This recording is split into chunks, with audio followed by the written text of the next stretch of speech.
অভাব খুব অনুভূতি করছে না, সেটা হচ্ছে শেখ হাসিনা।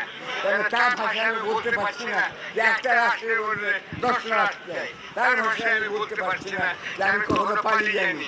তিনি এবং তার পিতা দুজনেই পালিয়ে গেছেন। আমি তাদেরকে উপাধি দিয়েছি, আশা করি যে লিখবেন একজন হচ্ছে বীর পরন্ত শ্রেষ্ঠ, একজন হচ্ছে বীর পরন্ত উত্তম। আমি চাই যে বীর পরন্ত উত্তম যিনি বেঁচে আছেন তিনি বেঁচে থাকুন, নো মৃত্যুদণ্ড।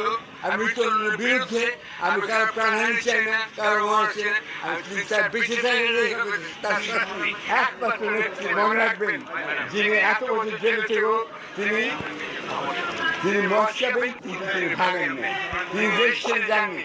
তিনি একমাত্র লোক, উনি প্রথম বলেছিলেন দেশই আমার একমাত্র ঠিকানা। তিনি কিন্তু 111 পালিয়ে যাননি, এটা মনে রাখতে পারবেন সবাইকে। আর যিনি বলছেন তিনি কখনো পারেন না, তিনি কিন্তু মোট